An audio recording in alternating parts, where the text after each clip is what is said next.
ಮಕ್ಕಳನ್ನ ಕೊರೋನಾದಿಂದ ರಕ್ಷಿಸುತ್ತಾ polio vaccine ಅನ್ನೋ ಚರ್ಚೆ ಇದೀಗ ಪ್ರಾರಂಭವಾಗಿದೆ. ಓರಲ್ ಪೋಲಿಯೋ ವ್ಯಾಕ್ಸಿನ್ ಕೊರೋನಾ ವಿರುದ್ಧವಾಗಿ ಹೋರಾಡಲಿಕ್ಕೆ ಸಹಕಾರಿಯಾಗಬಹುದು ಅಂತಿದ್ದಾರೆ ತಜ್ಞ ವೈದ್ಯರು. ಅದರಲ್ಲೂ HCG ಆಸ್ಪತ್ರೆಯಿಂದ ಪೋಲಿಯೋ ಲಸಿಕೆ ಬಗ್ಗೆ ಅಧ್ಯಯನ ನಡೆಸುವ ವಿಚಾರ ಕೂಡ ಪ್ರಸ್ತಾಪವಾಗ್ತಾ ಇದೆ. ಪೋಲಿಯೋ ವ್ಯಾಕ್ಸಿನ್ ಬಳಸೋಕೆ ಅನುಮತಿ ಕೊಟ್ಟರೆ ಸಂಶೋಧನೆ ನಡೆಸಲಾಗುತ್ತೆ ಅಂತ ಹೇಳಿ HCG ಆಸ್ಪತ್ರೆಯ ತಜ್ಞ ವೈದ್ಯ ಡಾಕ್ಟರ್ ವಿಶಾಲ್ ರಾವ್ ಮಾಹಿತಿ ನೀಡಿದ್ದಾರೆ. ಈ ಬಗ್ಗೆ ಮಾತನಾಡಲಿಕ್ಕೆ ಖುದ್ದು ಡಾಕ್ಟರ್ ವಿಶಾಲ್ ರಾವ್ ನಮ್ಮ ಜೊತೆಯಲ್ಲಿ ನೇರ ಸಂಪರ್ಕದಲ್ಲಿದ್ದಾರೆ. ಡಾಕ್ಟರ್ ನಮಸ್ತೆ. ನಮಸ್ಕಾರ ಡಾಕ್ಟರ್, ಥರ್ಡ್ ವೇವ್ ಮಕ್ಕಳಿಗೆ ಅಪಾಯಕಾರಿ, ವ್ಯಾಕ್ಸಿನ್ ಇಲ್ಲ, ಹೀಗಾಗಿ ಡೇಂಜರಸ್ ಆಗಬಹುದು, ಈ ರೀತಿಯ ಚರ್ಚೆಗಳನ್ನು ನಾವು ಸಾಕಷ್ಟು ಕೇಳ್ತಾ ಇದ್ದೀವಿ. ಒಂದಷ್ಟು ವ್ಯಾಕ್ಸಿನೇಷನ್ ಟ್ರಯಲ್ನಲ್ಲಿ ಕೂಡ ಇದೆ, ಮಕ್ಕಳಿಗೆ ವಿಶೇಷವಾಗಿ ಅನ್ನೋದನ್ನು ಕೂಡ ಕೇಳಲ್ಪಟ್ಟಿದ್ದೀವಿ. ಆದರೆ ಪೋಲಿಯೋ ಲಸಿಕೆ ಸಹಾಯಕ ಆಗಬಹುದು ಮಕ್ಕಳಿಗೆ ಅನ್ನೋ ಚರ್ಚೆ ಇದೀಗ ನಡೀತಿರೋದು. ತಾವು ಕೂಡ ಅದನ್ನು ಸ್ಟ್ರೆಸ್ ಮಾಡ್ತಿದ್ದೀರಿ. ಹೇಗೆ ಸಾಧ್ಯ ಇದು ಅಂತ ಹೇಳಿ? ಸೊ ಮುಖ್ಯವಾಗಿ ಈಗ ಇದಕ್ಕೆ ಮೊದಲನೇ ಬಾರಿಗೆ ಇರುವಂಥ ಸಂಶೋಧನೆ ಮತ್ತು ಇದರ ಚರ್ಚೆ ಆದದ್ದು ಅಮೆರಿಕದಲ್ಲಿ ಡಾಕ್ಟರ್ ರಾಬರ್ಟ್ ಗ್ಯಾಲೋ ಅವರು ಮಾಡಿದ್ದಿದ್ದನು. ಇವರು ವಿಖ್ಯಾತವಾದಂಥ ವೈರಾಲಜಿಸ್ಟು, ಈ HIV ವೈರಸ್ಸನ್ನು ಮೊದಲು ಕಂಡುಹಿಡಿದವರು. ಈಗ ಅವರು ಮೊದಲನೇ ಹಂತದಲ್ಲಿ ಇದನ್ನು ಅವರ ಗ್ರೂಪ್ ಒಟ್ಟಿಗೆ ಬ್ಯಾಂಡಿಮ್ ಹೆಲ್ತ್ ಪ್ರಾಜೆಕ್ಟ್ ಹೇಳುವ ಅವ್ರ ಗ್ರೂಪಲ್ಲಿ ಯಾರು ಡೆನ್ಮಾರ್ಕ್ ಕಾಪನ್ಹೇಗನ್ ಅವರೊಟ್ಟಿಗೆ ಇವರು ಇದರ ಬಗ್ಗೆ ಚರ್ಚೆ ಮಾಡಿ ಇದರ ಬಗ್ಗೆ ಕೆಲವು ಸಂಶೋಧನೆಗಳನ್ನು ಶುರು ಮಾಡಿದರು. ಬಟ್ ಇನ್ನೂವರೆಗೆ ಇದಕ್ಕೆ ಪ್ರೂಫ್ ಇರಲಿಲ್ಲ. ಅದರ ನಂತರ ಸ್ವಲ್ಪ ತಿಂಗಳ ನಂತರ ಈ ಬ್ಯಾಂಡಿಮ್ ಹೆಲ್ತ್ ಗ್ರೂಪಿಂದ ಅವರದ್ದು ಪೀಟರ್ ಆ್ಯಬೆ ಹೇಳಿ ಮತ್ತು ಕ್ರಿಸ್ಟಿನ್ ಅವರು ನಮ್ಮೊಟ್ಟಿಗೆ ಸಂಪರ್ಕದಲ್ಲಿದ್ದರು ಇದರ ಬಗ್ಗೆ ಇನ್ನೂ ಚರ್ಚೆ ನಡೆಸೋಕ್ಕೆ. ಆ ಹಂತದಲ್ಲಿ ನಾವು ಕೇಂದ್ರ ಸರ್ಕಾರಕ್ಕೂ ಬರೆದಿದ್ದೆವು ಇದರ ಬಗ್ಗೆ. ಅದರಲ್ಲಿ ಕೇಂದ್ರ ಸರ್ಕಾರ ನಮ್ಮನ್ನು ಅವ್ರ ಕಮಿಟಿಯಲ್ಲಿ ಕರೆದು ಇದ್ದರು ಡಿಸ್ಕಷನ್ ಮಾಡೋಕ್ಕೆ ಇದರ ಬಗ್ಗೆ. ಬಟ್ ಅದೇ ಸಮಯದಲ್ಲಿ ಏನಾಗಿತ್ತು ಹೇಳಿದರೆ, ಆಲ್ರೆಡಿ ನಮ್ಮ ಹತ್ರ ಬೇರೆ ಲಸಿಕೆಗಳು ಇತ್ತು. ಅಂದರೆ ಅಷ್ಟವರೆಗೆ ಸೀರಮ್ ಇನ್ಸ್ಟಿಟ್ಯೂಟ್ ಆಗಲಿ ಭಾರತ್ ಬಯೋಟೆಕ್ ಆಗಲಿ ಅವ್ರದ್ದು ಲಸಿಕೆಗಳು ಬಂದಿತ್ತು. ಹಾಗೆಯೇ ಹಲವಾರು ದೇಶಗಳಲ್ಲಿ ಸುಮಾರು 160 ಸಂಶೋಧನೆಗಳು ನಡೀತಾ ಇತ್ತು. ಅದರಲ್ಲಿ ಇವತ್ತಿಗೆ 24 ಬಂದುಬಿಟ್ಟಿದೆ. ಆ ಕಾರಣದಿಂದಾಗಿ ಈ ಒಂದು ಥಿಯರಿ ಮತ್ತು ಇದರೊಂದು ಹೈಪೋಥಿಸಿಸ್ ಏನಂದರೆ ಇದರ ಒಂದು ಕಾನ್ಸೆಪ್ಟ್ ಬಗ್ಗೆ ಇವರು ಅಷ್ಟು ಜಾಸ್ತಿ ಅದಕ್ಕೆ ಇದು ಗಮನ ಕೊಟ್ಟಿಲ್ಲ. ಯಾಕಂತ ಹೇಳಿದ್ರೆ ಆಲ್ರೆಡಿ ನಮ್ಮ ಹತ್ರ ಕೋವಿಡ್ ಸ್ಪೆಸಿಫಿಕ್ ವೈರಸ್ಸಿಗೆ ಆ್ಯಂಟಿವೈರಲ್ ಬಂದಿರುವಾಗ ಯಾಕೆ ಚಿಂತನೆ ಮಾಡಬೇಕು ಹೇಳುವ ಚರ್ಚೆ ಬಂದಿತ್ತು. ಆ ಕಾರಣದಿಂದಾಗಿ ಅದನ್ನು ನಾವು ಜಾಸ್ತಿ ಸಂಶೋಧನೆಯಲ್ಲಿ ಮುಂದುವರಿಸಲಿಲ್ಲ. ಬಟ್ ಇವತ್ತಿಗೆ ಈ ಸಂದರ್ಭದಲ್ಲಿ ಯಾವಾಗ 3ನೇ ಅಲೆಯಲ್ಲಿ ಮಕ್ಕಳಿಗೆ ತೊಂದರೆ ಆಗುವಂಥ ಸಂಭಾವನೆ ಇರ್ಬೋದು ಹೇಳುವ ಚರ್ಚೆ ಬಂದಿದೆ, ಅದರಲ್ಲೂ ಕೂಡ 18 ವರ್ಷದಿಂದ ಕೆಳಗಿದ್ದವರಿಗೆ ಇವತ್ತಿಗೆ ಲಸಿಕೆ ಇಲ್ಲ ಹೇಳುವ ಚಿಂತನೆ ಬಂದಿದ್ದಾಗ ಈ ಒಂದು ಚರ್ಚೆ ಪುನಃ ವಾಪಸ್ ಬಂದಿದೆ. ಇದರ ಮುಖ್ಯ ಉದ್ದೇಶ ಇರೋದು, ಈಗ ಲಾಸ್ಟ್ ಸ್ವಲ್ಪ ದಿನಗಳ ಮೊದಲೇ ನಮ್ಮ ಗ್ರೂಪಿಂದ ಪಬ್ಲಿಷ್ ಮಾಡಿದ ಒಂದು paper Indian journal of medical ಸೈನ್ಸಸಲ್ಲಿ ಪಬ್ಲಿಷ್ ಆಗಿತ್ತು. ಇದರ ಬಗ್ಗೆ ರಿವ್ಯೂ ಮಾಡೋಕ್ಕೆ ಈ ಓರಲ್ ಪೋಲಿಯೋ ವ್ಯಾಕ್ಸಿನ್ ಕೋವಿಡ್ಗೆ ಹೇಗೆ ಕನೆಕ್ಟ್ ಇರ್ಬೋದು ಹೇಳಿ. ಇದಕ್ಕೆ ಮುಖ್ಯವಾಗಿ ಅರ್ಥ ಮಾಡ್ಕೊಳ್ಳೋ ವಿಷಯ, ನಾವು ಈ ಪೇಪರಲ್ಲಿ ಅದನ್ನು ವಿಸ್ತಾರವಾಗಿ ಬರೆದಿದ್ದೇವೆ. ಮೊದಲನೇದು, ಕೋವಿಡ್ ವೈರಸ್ಸು ಮತ್ತು RNA ವೈರಸ್ಸಲ್ಲಿ ಏನು ಕಾಮನ್ಯಾಲಿಟಿ ಇಲ್ಲ. ಅದು RNA ವೈರಸ್ ಬಿಟ್ಟು ಬೇರೆ ಏನು ಕಾಮನ್ಯಾಲಿಟಿ ಇಲ್ಲ. ಆದರೂ ಕೂಡ ಓರಲ್ ಪೋಲಿಯೋ ವೈರಸ್ ಇದು ನಮ್ಮ ಶ್ವಾಸಕೋಶದಲ್ಲಿ ಇರುವಂಥ ಪೋಲಿಯೋ ವೈರಸ್ ರಿಸೆಪ್ಟರ್ಸ್ ಇರುತ್ತೆ, ಅದನ್ನು ಹೋಗಿ ಅಲ್ಲಿಗೆ ಅಂಟು ಕೂತ್ಕೊಳ್ಳುತ್ತೆ. ಅದೇ ರೀತಿಯಲ್ಲಿ ಅಲ್ಲಿ ACE2 ರಿಸೆಪ್ಟರ್ಸ್ ಕೂಡ ಶ್ವಾಸಕೋಶದಲ್ಲಿ ಜಾಸ್ತಿ ಇದ್ದ ಕಾರಣ ನಾವು 3 ಥಿಯರಿಗಳನ್ನು ಇಲ್ಲಿ ವಿಸ್ತಾರವಾಗಿ ಹೇಳಿದ್ದೇವೆ. ನಾವು ಹೇಗೆ ಈ 3 ಥಿಯರಿಗಳನ್ನು ವಿಸ್ತಾರ ಮಾಡಿದ್ದೇವೆ ಹೇಳಿದರೆ, ನಮಗೆ ಅಮೆರಿಕದಿಂದ ಇನ್ಫರೆನ್ಸ್ ಹೇಳುವ ಒಂದು ಗ್ರೂಪ್ ನಮಗೆ ಇದಕ್ಕೆ ಸಹಾಯ ಮಾಡಿ, ನಾವು ಇದಕ್ಕೆ ಡಾಕಿಂಗ್ ಟೆಸ್ಟ್ ಹೇಳ್ತೇವೆ ಅಥವಾ ಮಾಲಿಕ್ಯುಲರ್ ಬಯೋಇನ್ಫಾರ್ಮ್ಯಾಟಿಕ್ ಟೆಸ್ಟ್ ಮಾಡಿಕೊಂಡು ಇದರಲ್ಲಿ ನಾವು ಕೆಲವು ಪ್ರೂಫ್ ತಗೊಳ್ತೇವೆ. ಶರೀರದ ಒಳಗಡೆ ಪೋಲಿಯೋ ವ್ಯಾಕ್ಸಿನ್ ಹೋದಾಗ ಅದು ಯಾವ ಥರದಲ್ಲಿ ಶರೀರದ ರೋಗ ನಿರೋಧಕ ಶಕ್ತಿಯನ್ನು ಸಾಮರ್ಥ್ಯ ಮಾಡುತ್ತೆ ಹೇಳುವುದಕ್ಕೆ ಕೆಲವು ಸಂಶೋಧನೆಗಳು ಮಾಡಿ ಅದನ್ನು ಪ್ರೂಫ್ ಕಳಿಸಿದ್ದೆವು.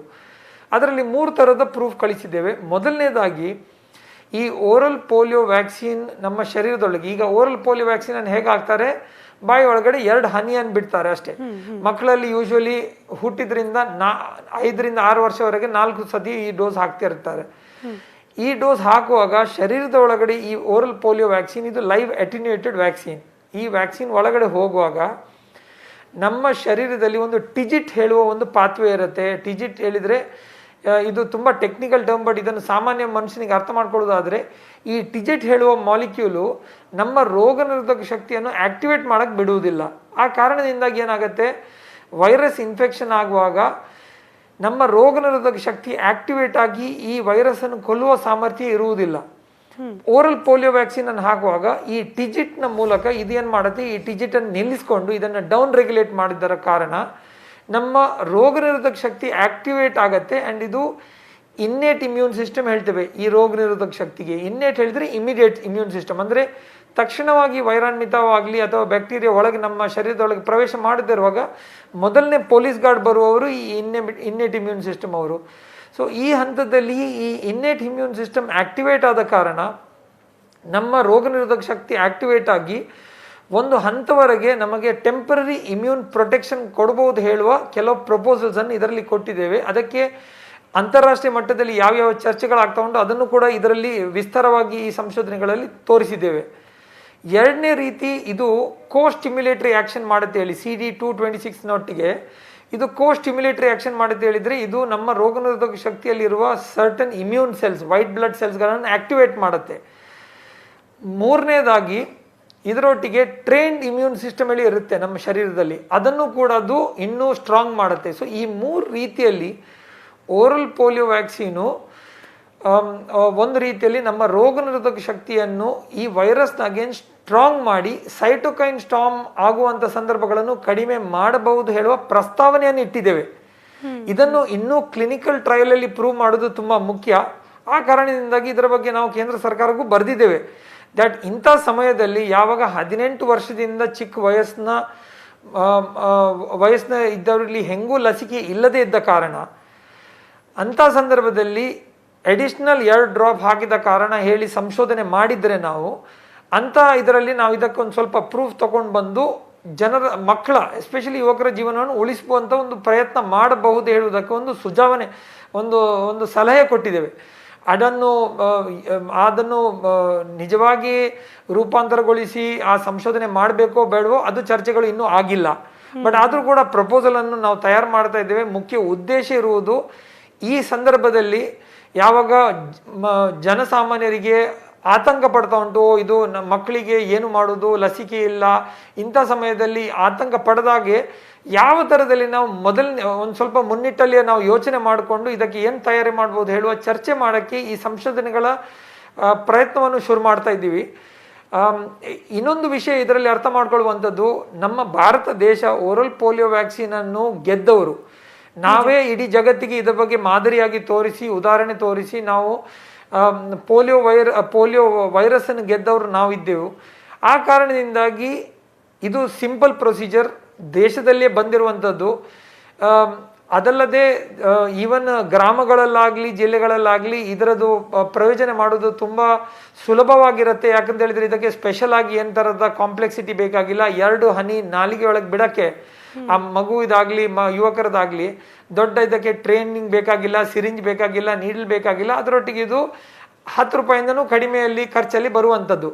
ಆ ಕಾರಣದಿಂದಾಗಿ ಇದೊಂದು ಒಳ್ಳೆ ಥರದ ಒಂದು ಚಿಕ್ಕದಾದಂಥ ಒಂದು ಕ್ಲಿನಿಕಲ್ ಟ್ರಯಲ್ ಮೂಲಕ ಅಥವಾ ಸ್ಟಡಿ ಮೂಲಕ ಇದನ್ನು ಪ್ರಯತ್ನ ಮಾಡಬಹುದು ಹೇಳುವುದಕ್ಕೆ ನಾವು ಒಂದು ಪ್ರಪೋಸಲ್ ಅನ್ನು ಇವಾಗ ತಯಾರು ಮಾಡಿಟ್ಟಿದ್ದೇವೆ. ಅದಕ್ಕೆ ಡಾಕ್ಟರ್, ಮೆಡಿಕಲ್ ಟರ್ಮ್ಸ್ ಅನ್ನು ನೀವು ಸೈಂಟಿಫಿಕಲಿ ಎಕ್ಸ್ಪ್ಲೈನ್ ಮಾಡಿದ್ರಿ. ಬಟ್ ಜನಸಾಮಾನ್ಯರಿಗೆ ಹುಟ್ಟೋ ಪ್ರಶ್ನೆ ಅಂತಂದ್ರೆ, ಈಗ ಪೋಲಿಯೋ ಲಸಿಕೆನೇ ಅಂತಂದ್ರೆ ಅದು ಆಲ್ರೆಡಿ ಮಕ್ಳಿಗೆ ಕೊಟ್ಟಿರ್ತಾರೆ 5 ವರ್ಷ ಕೆಳಗಿನವ್ರಿಗೆ, ಮತ್ತೊಂದು ಸತಿ ಹಾಕಿಸ್ಬೇಕಾ ಅವರಿಗೆ? ಇಫ್ ಇಟ್ ಆಲ್ ಇದು ಓಕೆ ಆಗಿ ಟ್ರಯಲ್ಸ್ ಓಕೆ ಆಗಿ ಅಪ್ರೂವ್ ಆದರೆ, ಈಗ 5 ವರ್ಷದ ನಂತರದವ್ರಿಗೆ 18 ವರ್ಷದ ಒಳಗಿನವ್ರಿಗಿದಾರಲ್ಲ ಅವ್ರಿಗೇನು, ಅವ್ರಿಗೂ ಸೇಮ್ ಡೋಸೇಜ್ ಸಾಕಾಗತ್ತಾ ಅಥವಾ ಎಕ್ಸ್ಟ್ರಾ ಕೊಡಬೇಕಾಗತ್ತಾ? ಈ ರೀತಿ ಪ್ರಶ್ನೆಗಳು ಹುಟ್ಕೊಳ್ಳುತ್ತೆ.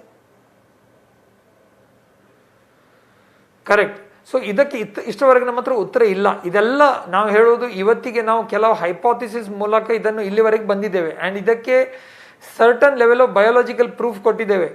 ಈಗ ಯೂಶ್ವಲಿ ಈಗ ಆಫ್ರಿಕಾಗೆ ಟ್ರಾವೆಲ್ ಮಾಡಬೇಕಿದ್ರೆ ಅಥವಾ ಬೇರೆ ಥರದ ಪೋಲಿಯೋ ವೈರಸ್ ಆಕ್ಟಿವ್ ಇರುವ ಜಾಗಗಳಿಗೆ ಟ್ರಾವೆಲ್ ಮಾಡಬೇಕಿದ್ರೆ ಇವತ್ತಿಗೂ ಕೂಡ ನಮಗೆ ನಮ್ಮ ಗವರ್ಮೆಂಟ್ ಕಡೆಯಿಂದ ಒಂದು ಬೂಸ್ಟರ್ ಡೋಸ್ ತೊಗೊಳಕ್ಕೆ ಹೇಳ್ತಾರೆ ಪೋಲಿಯೋದು. ನಾವು ನಾವು ಟ್ರಾವೆಲ್ ಮಾಡುವಾಗ ಪೋಲಿಯೋ ಎಫೆಕ್ಟೆಡ್ ಕಂಟ್ರೀಸಿಗೆ. ಸೊ ಅಂಥ ರೀತಿಯಲ್ಲಿ ಇವತ್ತಿಗೆ ನಮ್ಮ ಎದುರಿಗಿರುವ ಪ್ರೂಫಲ್ಲಿ ಇದನ್ನು ಸಂಶೋಧನೆ ಮಾಡಬಹುದು ಹೇಳುವಂಥ ನಮ್ಮ ಎದುರಿಗೆ ಕೆಲವು ಸಜೆಷನ್ಸ್ಗಳು ಉಂಟು. ಅದರಲ್ಲೂ ಕೂಡ 6 months to 1 year ತಗೊಳ್ಳದೇ ಇದ್ದಂಥವರು ಅಂಥ ಯುವಕರಲ್ಲಿ, ಅಂದರೆ ಆ ಏಜ್ ಗ್ರೂಪಲ್ಲಿ ಮಾತ್ರ ಇದರದ್ದು ಚಿಕ್ಕ ಪ್ರಯೋಗ ಮಾಡಿ ಇದರದ ನಿಜವಾದ ಡೋಸೇಜನ್ನು ಮಾಡಬೇಕು ಹೇಳುವ ಕೆಲವು ಸಜೆಷನ್ಸ್ಗಳು ಉಂಟು ಇದರಲ್ಲಿ. ಇದರಲ್ಲೂ ಕೂಡ ಪುನಃ ಹೇಳೋಕ್ಕೆ ಇಷ್ಟಪಡ್ತೇನೆ, ಈ ಏಜ್ ಗ್ರೂಪಲ್ಲಿ ಎಷ್ಟು ಡೋಸ್ ಕೊಡಬೇಕು, ಯೂಶ್ವಲಿ ಈಗ ಸ್ಟ್ಯಾಂಡರ್ಡ್ ಡೋಸಿಂಗ್ ನಾವು ಏನು ಮಾಡ್ತೇವೆ ಬೂಸ್ಟರಿಗೆ, ಅದನ್ನೇ ಯೂಸ್ ಮಾಡಿ ಇರುವ ಪ್ರೂಫ್ಗಳನ್ನು ಇನ್ನೂ ಚರ್ಚೆ ಮಾಡೋಕ್ಕೆ ನಾವು ನಮ್ಮ ಪೀಡಿಯಾಟ್ರಿಷನ್ಗಳೊಟ್ಟಿಗೆ ಮತ್ತು ವೈರಾಲಜಿಸ್ಟ್ ಎಪಿಡೆಮಿಯಾಲಜಿಸ್ಟ್ಗಳೊಟ್ಟಿಗೆ ಅದನ್ನು ಇನ್ನೂ ಚರ್ಚೆ ಮಾಡ್ತಾ ಇದ್ದೇವೆ.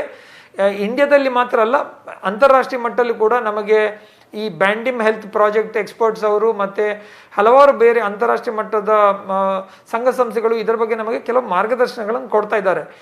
ಇವತ್ತಿಗೆ ಇದು ಚರ್ಚೆ ಮಾತ್ರ ಇದರಲ್ಲಿ ಉಂಟು.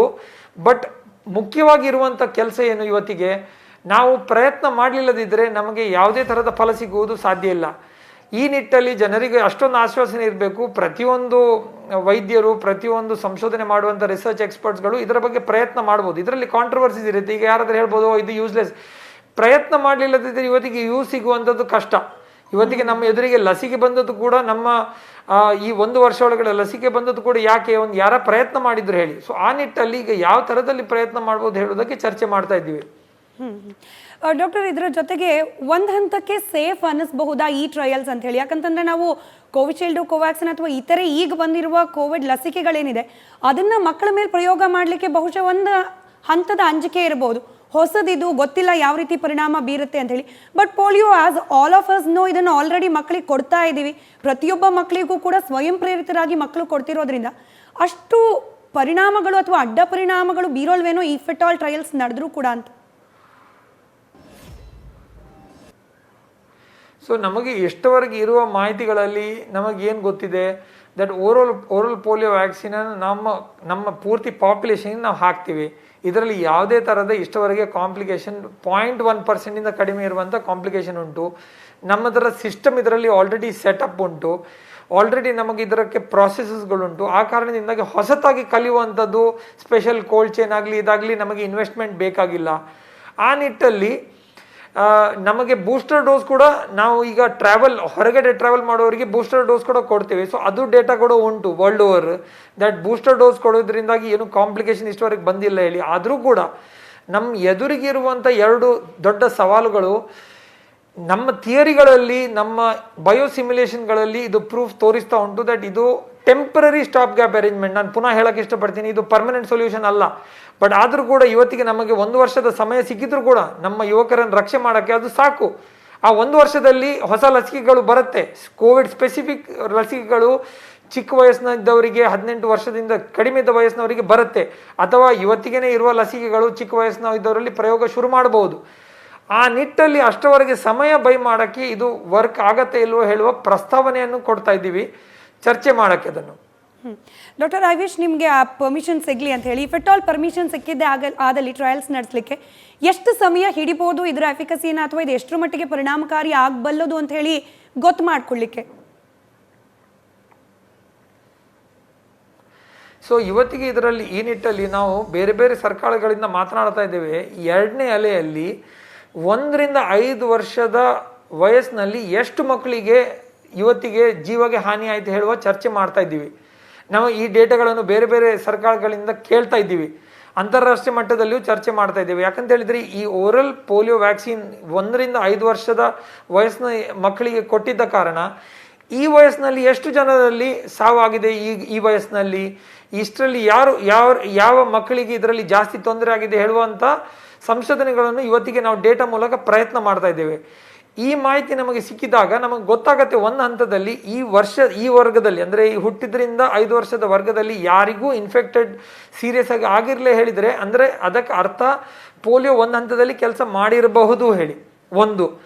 2ನೇದು ನಿಟ್ಟಲ್ಲಿ ನಾವು ಇದರೊಟ್ಟಿಗೆ ನಾನು ಹೇಳಿದಂಗೆ 2ನೇ ಹಂತದ ಇದರಲ್ಲಿ ಸಂಶೋಧನೆ ಇರುವುದು. ನಾವು ಕ್ಲಿನಿಕಲ್ ಟ್ರಯಲ್ ಸ್ಟಾರ್ಟ್ ಮಾಡಿದ್ದ ಮೇಲೆ ಮಿನಿಮಮ್ ನಮಗೆ 3 ರಿಂದ 6 ತಿಂಗಳು ತಗೊಳ್ಬೋದು. ಬಟ್ ಆ ಕ್ಲಿನಿಕಲ್ ಟ್ರಯಲ್ ಸೆಟ್ಟಿಂಗಲ್ಲಿ ನಮಗೆ ಆನ್ಗೋಯಿಂಗ್, ಈಗ ಎಮರ್ಜೆನ್ಸಿ ಅಪ್ರೂವಲ್ ಹೇಗೆ ಕೊಟ್ಟಿರ್ತಾರೆ ಕೇಂದ್ರ ಸರ್ಕಾರ ಹಲವಾರು ಲಸಿಕೆಗಳಿಗೆ, ಅದೇ ನಿಟ್ಟಲ್ಲಿ ಇದರಲ್ಲಿ ಹಾರ್ಮ್ ಇಲ್ಲ ಆ್ಯಂಡ್ ಪೊಟೆನ್ಷಿಯಲ್ ಬೆನಿಫಿಟ್ ಉಂಟು ಹೇಳಿ ಗೊತ್ತಿದ್ದಾಗ ಅದನ್ನು ಬಳಸೋಕ್ಕೆ ಅವರು ಅದಕ್ಕೆ ಪರ್ಮಿಷನ್ ಕೊಡಬಹುದು. ಅದಕ್ಕೆ ಕಮಿಟಿಗಳು ಉಂಟು, ಅದನ್ನು ನೋಡಿ ಅದನ್ನು ಅರ್ಥ ಮಾಡ್ಕೊಂಡು ಮತ್ತೆ ಅವರು ಡಿಸೈಡ್ ಮಾಡ್ತಾರೆ ಅದಕ್ಕೆ.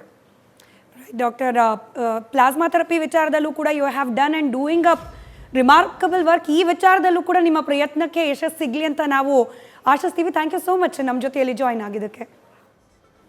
ನ್ಯೂಸ್ ಫಸ್ಟ್, ಪ್ರತಿಕ್ಷಣ ನಿಮ್ಮೊಂದಿಗೆ.